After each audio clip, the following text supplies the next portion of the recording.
रामू नाम का एक गरीब और मेहनती किसान रहता था। वह अपने खेत में कड़ी परिश्रम करके अपने परिवार का पालन पोषण करता। मालती, सुनती हो मैं खेत जा रहा हूँ काम करने।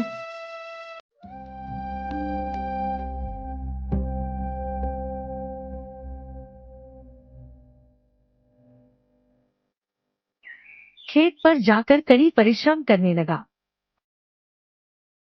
रामू भाई, ओए रामू भाई, सुनते हो? अरे इतनी धूप में क्यों काम कर रहे हो? तंग कर रहे हो, थोड़ा आराम कर लो।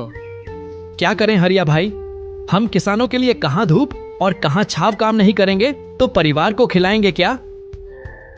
रामू थका हारा घर वापस आता है।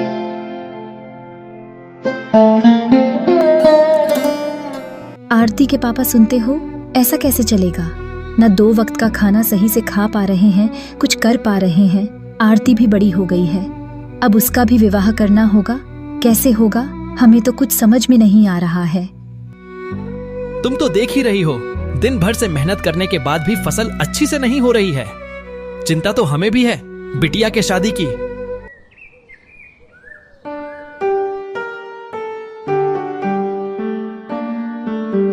तभी अचानक गांव के मुखिया के घर में एक सांप घुस आता है। बचाओ बचाओ, कोई सांप को निकालो। जाओ जाकर पड़ोस के गांव से रामू को बुला कर लाओ, वही जानता है सांप को पकड़ने।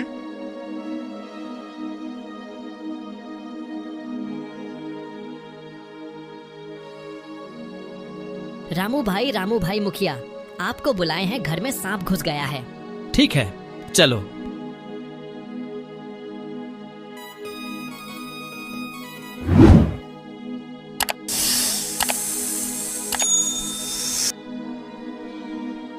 रामू जाकर सांप को पकड़ के जंगल में छोड़ देता है। तभी सांप एक इंसान के रूप में बदल गया।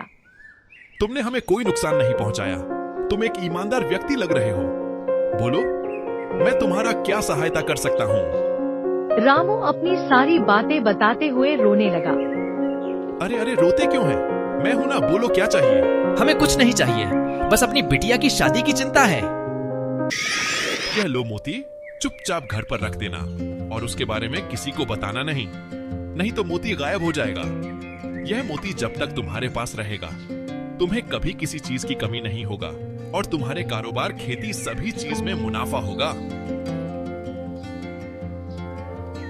रामू घर जाकर वह मोती चुपचाप रख देता है।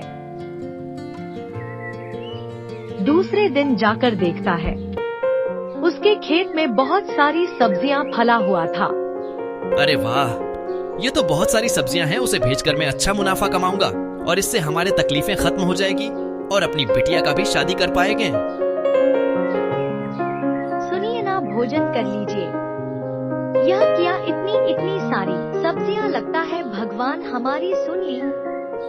हाँ रीमा, या तो भगवान की कृपा है, अब हमारी सारी दुख खत्म हो जाएगी।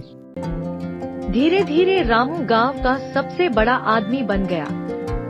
वह अपनी बिटिया का शादी बहुत धूमधाम से किया।